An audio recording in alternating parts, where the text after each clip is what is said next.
Bonjour, c'est Ursule encore. Alors, on est le 17 mars 2018 et j'ai déjà apporté une vidéo aujourd'hui sur la tribulation. Et là, j'apporte une autre vidéo sur la tribulation et puis ça s'intitule La tribulation comme cadeau de désillusion. Donc voilà, alors cette vidéo, elle est uniquement pour les chrétiens, les enfants de Dieu qui marchent devant Dieu depuis des années, qui sont peut-être des leaders dans leurs églises, et puis des personnes comme des personnes de référence, c'est-à-dire ils sont vus vraiment comme des piliers. Alors dans leur église ou bien au niveau de la foi chrétienne, des personnes, les enfants de Dieu, qui ont fait des études théologiques et vraiment qui sont capables de te démontrer tout ce qui est théologique, en tout cas toutes ces choses-là, et puis aussi les autres enfants de Dieu, au fait, qui marchent devant le Seigneur, vraiment confiants, sûrs que ce qu'ils font est correct. Alors ils le font depuis des années, ils sont là peut-être depuis 30 ans, depuis 40 ans, depuis 20, depuis 10, et vraiment, on ne peut pas les bouger. Alors, c'est des colonnes. Et quand ils entendent un enseignement ou bien un avertissement, ils ne s'en occupent même pas. Tant et aussi longtemps que cet enseignement ou cet avertissement ne va pas dans le sens de ce que eux ils connaissent, alors ça passe d'une oreille, ça va de l'autre. Et ils continuent leur marche avec le Seigneur dimanche après dimanche. Ils vont à l'église, ils vont dans leur réunion de prière, peut-être que c'est les mercredis ou les jeudis, je ne sais pas. Ils font les enseignements, les écoles de dimanche, ils font les activités de l'église, c'est-à-dire c'est des piliers, et souvent même dans une ville donnée, c'est-à-dire que quand on commence à citer les noms des enfants de Dieu, des théologiens, on ne peut pas sauter leur nom. Alors, je parle, l'enseignement d'aujourd'hui sur la tribulation porte un peu sur ce groupe de chrétiens-là. Alors, ce pas des gens que vous allez voir dans les boîtes de nuit, ce pas des gens que vous allez voir dans des endroits dits bizarres. Ils sont vraiment là dans leur affaire et puis dans leur mètre carré en train de fonctionner normalement et ils sont convaincus, vraiment hors de tout doute, que si Jésus-Christ venait, il serait parmi.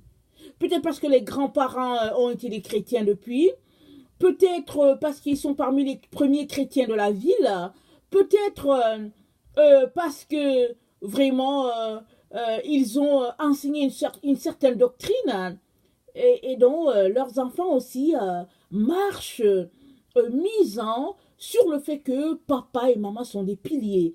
Alors les enfants ne lisent pas leur Bible, peut-être certains ne vont même plus à l'église, mais ils savent que papa et maman vont assurer notre salut, de telle sorte que si Jésus-Christ venait aujourd'hui, à cause de papa et maman, on partirait parce que après tout, papa et maman, c'est des gens dans le Seigneur, des pasteurs, des diacres, des anciens, des leaders, des enseignants, j'en passe.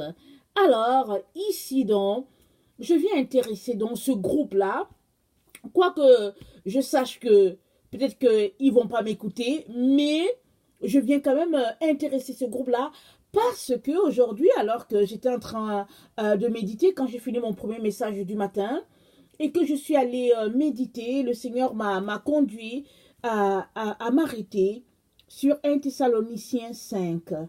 Alors, donc, j'ai pris tout le temps là-dessus. Je l'ai lu et j'ai été frappée par quelque chose. Et ce qui m'a frappée, c'est que j'aimerais qu'on le lise. Alors, 1 Thessaloniciens 5, du verset 1 à 10, ça dit ceci. Pour ceux qui est des temps et des moments, vous n'avez pas besoin, frères, qu'on vous en écrive, car vous savez bien vous-même que le jour du Seigneur viendra comme un voleur dans la nuit. Quand les hommes diront paix et sécurité, alors une ruine soudaine les surprendra, comme les douleurs de l'enfantement surprennent la femme enceinte et ils n'échapperont point. Mais vous, frères, vous n'êtes pas dans les ténèbres, pour que ce jour vous surprenne comme un voleur. Vous êtes tous des enfants de la lumière et les enfants du jour. Nous ne sommes point de la nuit, ni des ténèbres. Ne dormons donc point, comme les autres, mais veillons et soyons sobres. Car ceux qui dorment, dorment la nuit, et ceux qui s'enivrent la nuit. Mais nous qui sommes du jour, soyons sobres, ayant revêtu la cuirasse de la foi et de la charité, et ayant pour casque l'espérance du salut. Car Dieu ne nous a pas destinés à la colère, mais à l'acquisition du salut par notre Seigneur Jésus-Christ, qui est mort pour nous, afin que soit que nous veillons, soit que nous dormions, nous vivons ensemble avec lui. Donc alors, ce passage dit que Jésus va venir dans la nuit. Et vous savez que nous sommes déjà dans la nuit spirituelle, depuis quelque temps déjà. Mais nous sommes vraiment dans le temps de la nuit. Alors, nous sommes dans ce temps-là où, par-ci et par-là, on entend le Seigneur donner des rêves, des avertissements, disant qu'il arrive. Alors, nous sommes vraiment dans ce temps-là où nous faisons tout pour nous réveiller. Si nous sommes les enfants de Dieu et que nous attendons sa venue, alors nous faisons tout pour nous réveiller. Et le Seigneur nous dit à travers l'apôtre Paul que, au verset 4, « Mais vous, frères, vous n'êtes pas des ténèbres, pour que ce jour vous surprenne comme un voleur. » Donc pour nous, les enfants de Dieu, ce n'est pas un jour qui devrait nous surprendre. Voyez-vous?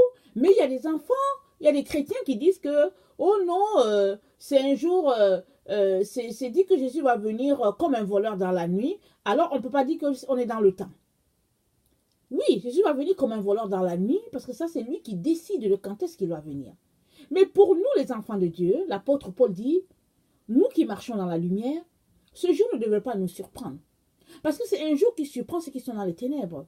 Parce que vu qu'ils sont dans les ténèbres, ils ne lisent pas leur Bible, ils ne prient pas, alors ils n'ont pas idée, alors ils fonctionnent tout simplement comme une roue, et ils ne s'arrêtent pas pour savoir si vraiment c'est le temps du Seigneur ou pas.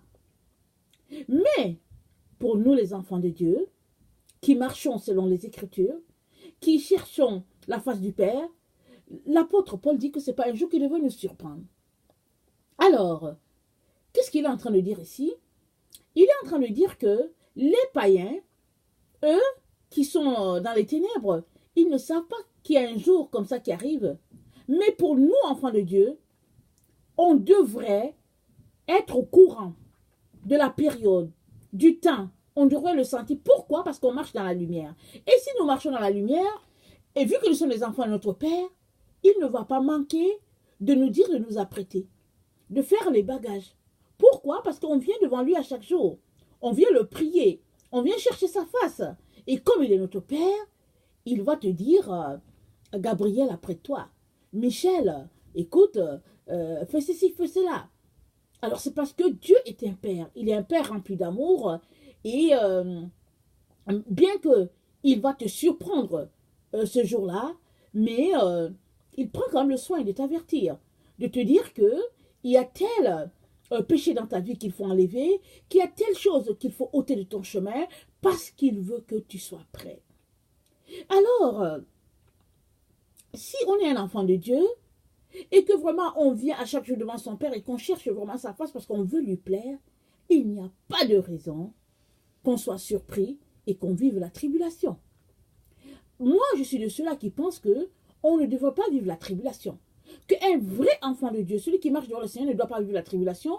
Et moi, je le verset, il y a plusieurs passages dans la Bible qui nous le disent, mais ce verset ici, tantôt quand j'étais en train de le méditer, voilà ce que ça dit. Le verset 9. Car Dieu ne nous a pas destinés à la colère, mais à l'acquisition du salut par notre Seigneur Jésus-Christ. La colère, la tribulation, c'est un temps de colère.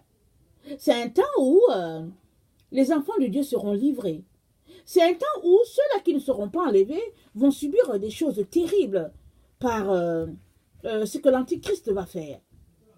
Mais pour les enfants de Dieu, ceux-là qui marchent devant Dieu, ils seront enlevés, ils seront ôtés. Dieu ne va pas permettre quelque chose qui soit touché. Je veux qu'on lise Luc 13, le verset 24 au verset 25. Ça dit ceci. Quelqu'un lui dit, je vais commencer au verset 23. Quelqu'un lui dit, Seigneur, n'y a-t-il que peu de gens qui soient sauvés? Il leur répondit, efforcez-vous d'entrer par la porte étroite. Car, je vous le dis, beaucoup chercheront à entrer et ne le pourront pas.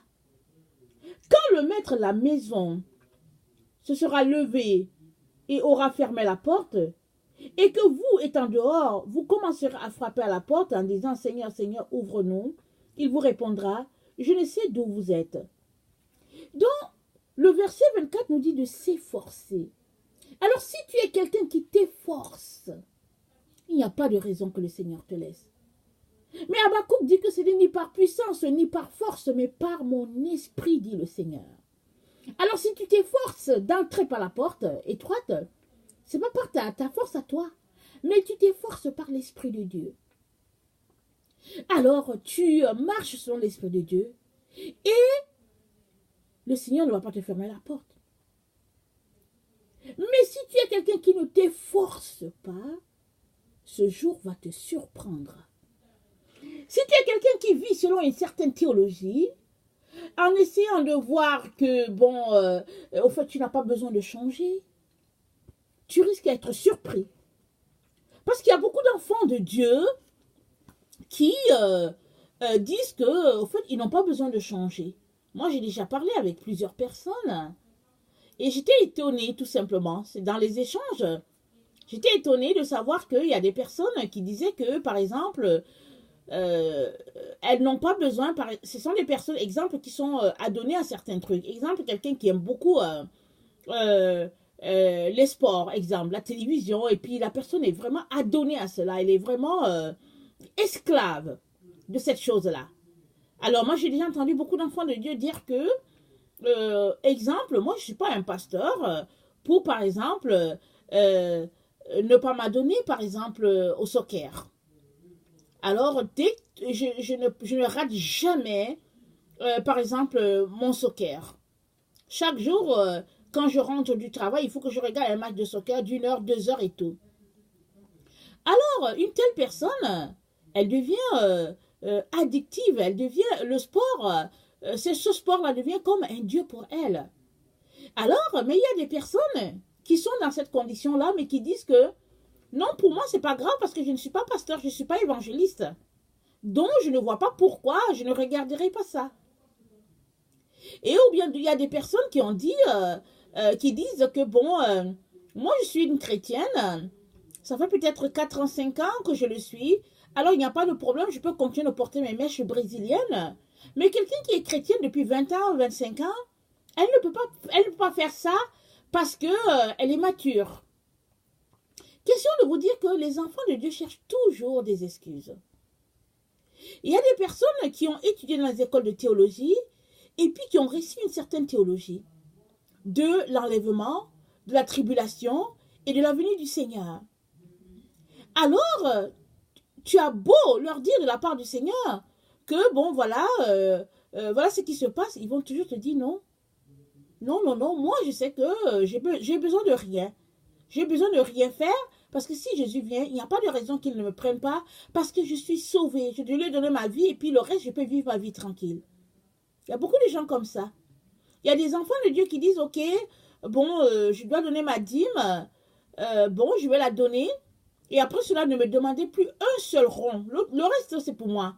Parce que je donne déjà 10%, les 90%, c'est pour moi. Alors ne venez pas me déranger. Alors, ils peuvent voir leur frère croupir dans les difficultés, mais il ne va rien faire. Parce qu'il a déjà donné 10%. Et il y a des gens, des enfants de Dieu, qui refusent de marcher dans l'amour. Et mais ils attendent que Jésus, ils sont convaincus que quand Jésus va venir, il va les prendre. Or, la marche chrétienne, c'est une marche de l'amour. C'est une marche où nous apprenons à vivre dans l'amour et à aimer l'autre. L'autre nous blesse et on doit continuer d'aimer. L'autre nous insulte, on doit pardonner et continuer. L'autre est dans le besoin et puis on doit mettre la main dans la poche et puis aider. Et etc. jusqu'à ce qu'on vienne devant le Père. Mais si on choisit tout simplement d'ignorer tout ce que Jésus nous a dit et que on s'attend à ce que quand il viendra, il nous prendra, c'est sûr qu'il y a quelque chose qui ne va pas. Alors voilà pourquoi ce groupe-là, de chrétiens qui se comportent comme ça, ils auront pour récompense de leur désillusion la tribulation. Parce qu'il y a beaucoup d'enfants de Dieu qui sont très confiants que quand Jésus-Christ va venir, Jésus-Christ va les prendre. Ils vivent une vie qui n'est pas conforme à ce que Jésus-Christ demande, mais ils sont très confiants que Jésus-Christ va les prendre. Pourquoi? Parce qu'à tous les dimanches, ils sont à l'église. Parce qu'ils chantent à la chorale. Parce qu'ils servent. Ils distribuent la Sainte Seine. Ils passent le panier de l'offrande. Ils balayent à l'église. Voilà, ils font tellement d'activités. Ils enseignent à l'école de dimanche. Je peux citer et citer à ne plus en finir. Ils sont convaincus que vraiment, Jésus-Christ va les prendre. Parce qu'en fait, c'est une histoire de famille. Ils sont là-dedans depuis les générations, les arrière-grands-parents, et puis les parents, et puis bon voilà, et puis dans la ville, si on cite un nom de chrétien, on ne peut pas manquer de citer leur nom. Et ainsi va la vie dans le cercle de plusieurs chrétiens. Et je viens aujourd'hui vous donner une parole de la part du Seigneur pour vous dire de sortir de votre illusion. Parce que l'illusion, c'est comme la magie au fait. Parce que celui qui pratique la magie, il pratique de l'illusion. Il fait croire aux gens une chose alors que la réalité est autre. Alors les chrétiens qui fonctionnent dans cette façon de penser sont des chrétiens au fait qui sont pleins d'illusions. Et ils vivent, je veux dire, un autre évangile qui est celui de Jésus-Christ, qui est autre que celui de Jésus-Christ, mais ils sont convaincus que c'est l'évangile de Jésus-Christ qu'ils sont en train de vivre. Et ils s'attendent à l'enlèvement. Alors ce groupe-là va se retrouver dans la tribulation sans jamais s'être préparé. Parce que ils ne s'arrêtent pas pour dire « Et si le Seigneur me laissait ?» Paul a dit, de peur que, Paul dit, je traite durement mon corps, de peur que je ne sois rejeté après avoir prêché aux autres. Et nous savons que quand nous écoutons les écrits de Paul, c'est des écrits, je vous dis, qui sont assez sévères. Quand tu lis les épîtres de Paul, tu dis, mon Dieu, moi je ne suis pas chrétien. Parce que Paul, quand il parle, tu te dis, waouh, Seigneur, aide-moi à arriver. Et Paul dit cela. À combien plus forte raison, nous, chrétiens du XXIe siècle, qui vivons selon la vanité de nos pensées et qui croyons que le Seigneur Jésus-Christ va nous prendre. Je vous l'ai déjà dit, j'ai grandi dans une famille chrétienne. Alors qu'on soit chrétien en Afrique ou bien en Occident, ça n'a pas d'importance. Quand tu grandis dans ce milieu-là, tu finis par savoir comment ça fonctionne. Et les chrétiens, on est pris dans un certain engrenage et on marche, on vit d'une certaine façon. Moi, il y a déjà plusieurs chrétiens qui m'ont appelé, et qui m'ont parlé, qui m'ont dit que non, Ursule, c'est pas maintenant que Jésus-Christ arrive. Ursule, on comprend, mais pourquoi? Parce que ils veulent vivre leur vie. Ils veulent continuer avec leur programme. Au niveau de leur tête, ils pensent que c'est pas ça. Mais le Seigneur m'a dit, ne les écoute pas. Écoute ce que je te dis et prépare-toi. Prépare les enfants. Et puis prie. Et fais tout pour sauver le plus grand nombre. C'est ça que le Seigneur m'a dit. Alors, dans ces chrétiens-là, quand tu les regardes, tu dis, Seigneur, mais qu'est-ce qu'il faut faire? Et le Seigneur m'a dit, prie pour eux. Prie pour eux. Mais ne t'arrête pas pour les convaincre. Ne perds pas ton temps à t'asseoir, à les convaincre, à t'asseoir avec eux pour les convaincre. Parce qu'ils sont bornés. Ils sont bouchés. ils ne veulent pas remettre en question leur doctrine. Alors ce groupe de chrétiens-là, ils seront précipités dans la tribulation malgré eux. C'est ça l'histoire. C'est ça qui est difficile. Alors, le Seigneur aimerait, si tu es là, que tu fais partie de ce groupe, le Seigneur aimerait que tu changes ta théologie. Le Seigneur aimerait que tu acceptes de remettre en question, juste un tout petit peu, ce que tu crois, en te disant que, et si c'était plutôt vrai ce que j'entendais? Parce que il suffit que tu viennes devant le Seigneur pour dire, Seigneur, éclaire-moi, le Seigneur va t'éclairer. Mais c'est beaucoup d'orgueil de dire que ce que j'entends c'est faux et de refuser carrément d'y pencher un regard. C'est ça, la désillusion. Parce que c'est là que l'ennemi tend un piège à plusieurs enfants de Dieu. Parce que c'est des gens de bien. Ils aiment leur Seigneur. Ils sont fidèles à la réunion de prière. Mais il y a des péchés, par exemple, dans leur vie qu'ils ne veulent pas enlever, exemple. Et cette bande de chrétiens-là, vous le savez, hein, vous savez tous, hein, vous les enfants de Dieu, vous savez tous que le Seigneur, il faut venir à chaque jour devant lui pour demander pardon pour les péchés et puis faire tout pour ne pas tomber dans les péchés de génération, les habitudes que nous avons. Et c'est dit, comme on vient de lire, c'est efforcez-vous d'entrer. Tu dois t'efforcer d'entrer, moi aussi je dois m'efforcer d'entrer. Mais vous savez que si on ne fait pas ça, si on ne s'efforce pas, si on ne vient pas toujours pour demander pardon au Seigneur pour nos fautes, et puis si on ne fait pas attention, on risque de se retrouver à garder les péchés dans nos cercles d'amis. Par exemple, il y a des chrétiens qui ont pour péché mignon la calomnie et la médisance. Ils sont là-dedans et puis ils le font et puis ils se mettent à rire et tout. Il y a d'autres qui ont la moquerie. Il y a d'autres, c'est l'hypocrisie. Il y a l'autre, c'est l'avarisme. On peut en citer parce qu'en fait, c'est des humains. Mais Jésus dit que tous ces péchés-là, tu ne peux pas entrer dans le royaume avec. Oui, Jésus-Christ a payé le prix pour effacer ces péchés-là de nos vies. Parce que la Bible dit qu'il a exposé principauté, domination, autorité à la croix. Il a triomphé d'elle sur la croix. Mais si toi, tu continues de les pratiquer, ça veut dire que Jésus-Christ n'est pas mort pour ça. Parce que si Jésus-Christ est mort pour ça, tu devais avoir la victoire dessus. Un péché, par exemple, que tu faisais, par exemple, il y a 5 ans, tu ne devrais plus être en train de le faire aujourd'hui en 2018.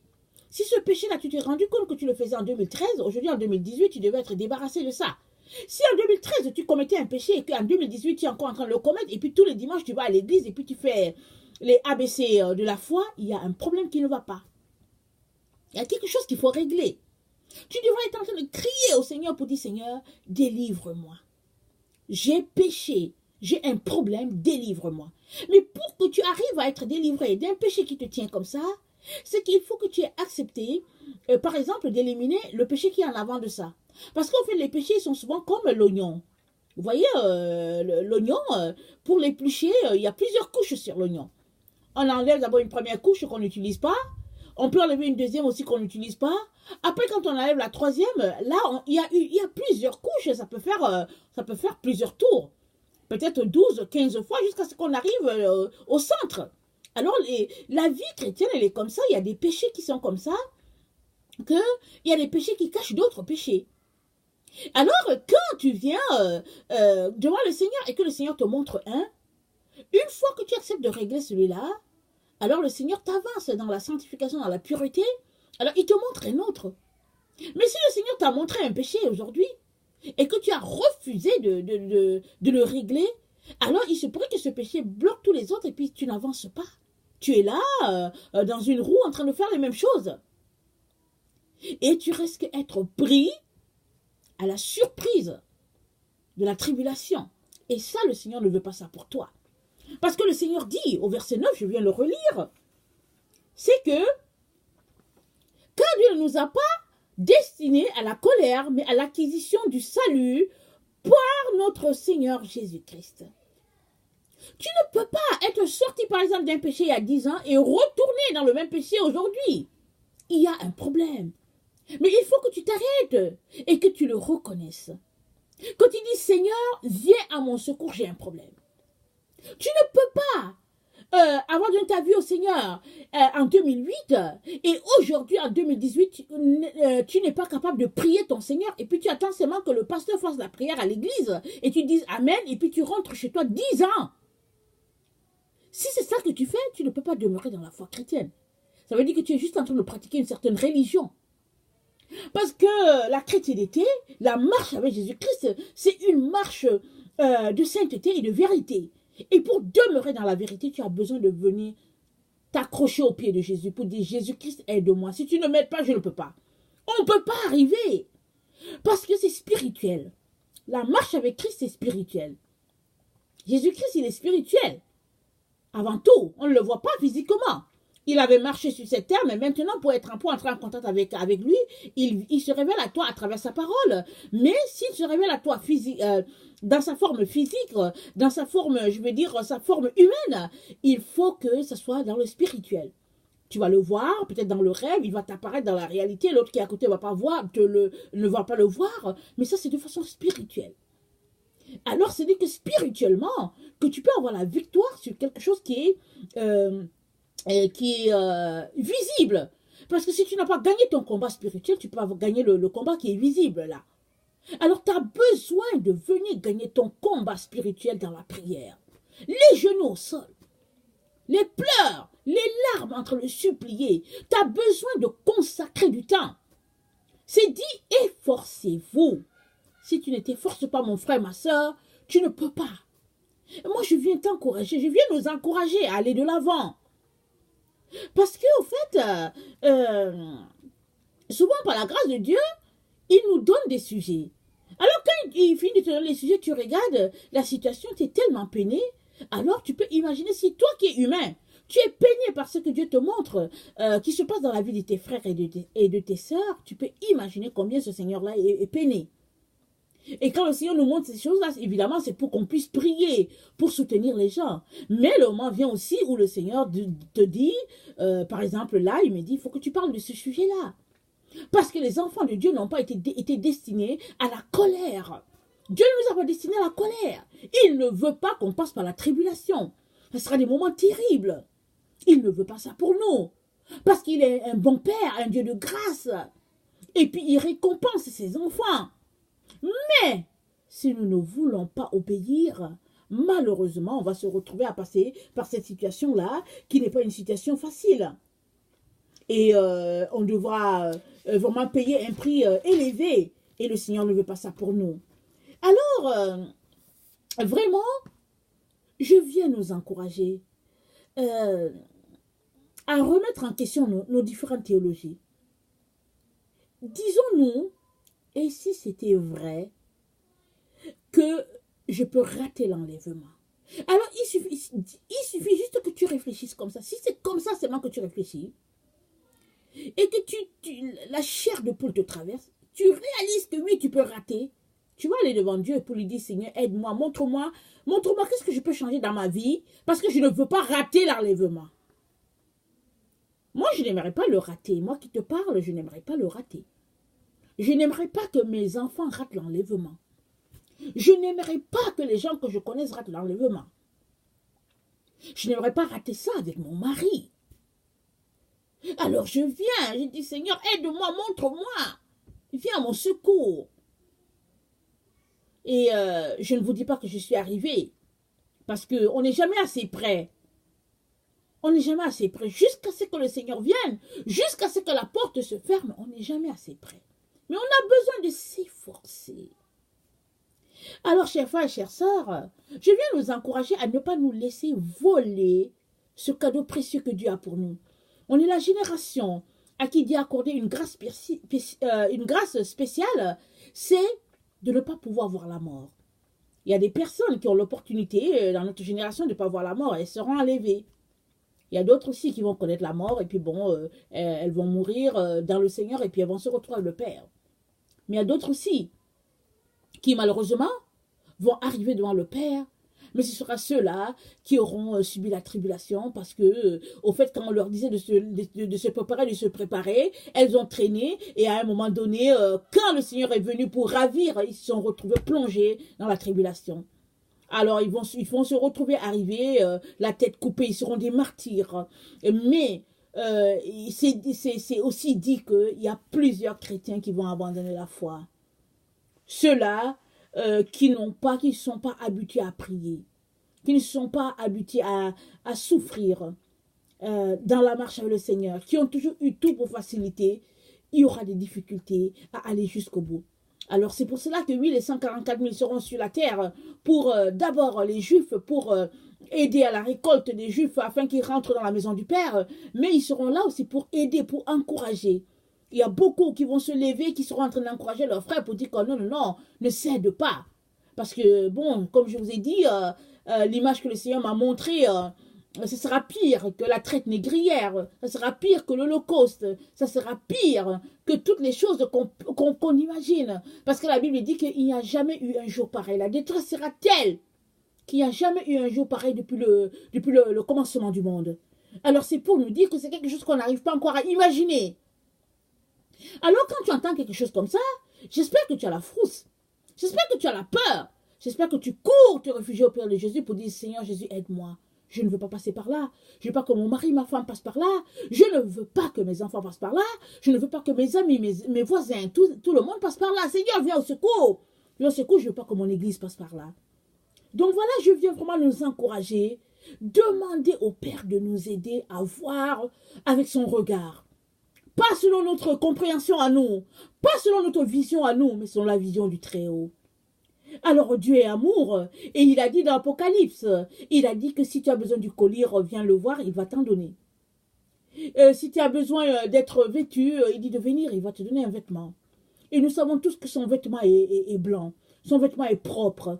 Nous savons tous que si tu prends de son collier, alors tu auras la vision de l'aigle. Alors il est très très important, mes chers frères, qu'à ce moment critique de l'histoire, nous puissions venir supplier le Père, rechercher ce qu'il a pour nous. S'il vous plaît, il n'y a rien dans le monde. Il n'y a rien qui puisse faire que, au lieu que tu laisses tomber le monde, tu continues de servir le Seigneur et le monde. S'il te plaît, fais un effort, sors tes pieds du monde. Il y a des chrétiens qui sont là, ils donné leur vie à Jésus, mais ils font tout comme les gens du monde. Ils parlent comme les gens du monde, ils s'habillent comme les gens du monde, ils vivent comme les gens du monde, mais ils sont chrétiens, ils sont pris dans cet engrenage-là. S'il vous plaît, faisons les efforts, sortons de là. Il n'y a rien dans le monde qui puisse te retenir. Parce que Jésus a payé de son sang, il a donné de sa vie pour que tu sois libéré de l'emprise du monde sur toi. Crie au Seigneur, dis-lui de t'aider de sortir de là. Et il va t'aider, parce qu'il est amour, notre Seigneur. Il est mort pour ça. Alors, il aime ça quand on crie à lui. Mais si tu joues à l'orgueilleux, c'est dit que Dieu résiste aux orgueilleux. Mais il fait grâce aux humbles. S'il te plaît, viens dans l'humilité, viens demander à papa de t'aider. Appelle ton frère Jésus-Christ. Il va venir. Alors, si toi, tu es chrétien, si tu es quelqu'un qui n'est pas chrétien plutôt, pardon, et que tu pratiques une religion qui n'est pas la religion de Jésus-Christ, qui n'est pas la relation avec Jésus-Christ, je vais t'inviter à venir à Jésus-Christ. C'est simple de donner sa vie à Jésus-Christ, c'est de dire, Jésus-Christ, je vais te donner ma vie, je crois que tu es le sauveur, tu es mort pour moi, et je ne sais pas plus, mais viens, éclaire-moi, et Jésus-Christ va t'aider. Il va venir dans ta vie, il va se révéler à toi, parce que ce n'est que lui seul qui peut te sauver. Mahomet ne peut pas le faire, Bouddha ne peut pas le faire, c'est pas Confucius qui va le faire, c'est pas le Dalai Lama, c'est pas la science, c'est pas tes diplômes, c'est pas ton travail. Rien ne peut te sauver de tout ce qui est en train de venir. La seule personne qui peut te sauver, c'est Jésus-Christ. C'est vrai qu'on le ridiculise, on le bafouille, on le bafoue. Et puis on le traite comme un bon à rien. Mais Jésus-Christ, c'est Dieu devenu homme. Et puis ce n'est que par lui que nous pouvons avoir le salut. Et j'aimerais t'encourager à sortir de tous les moqueurs, de tout cela qui se moque de ce nom glorieux-là, de cette personne qui a donné sa vie pour nous. Je t'encourage à sortir de là et venir à lui. Il va se révéler à toi et il va te donner vraiment la vie, la chose la plus précieuse que tu as besoin pour être un être vivant éternellement. Alors, soyez bénis, que sa grâce demeure en abondance sur chacun d'entre nous. Continuons de prier et en attendant son retour, parce que Jésus-Christ arrive. Il arrive, là. Sa promesse est certaine et ce ne sera pas dans Et ça ne sera pas, ça va pas durer éternellement. Il sera là, nos yeux le verront. Alors soyez bénis. Merci beaucoup.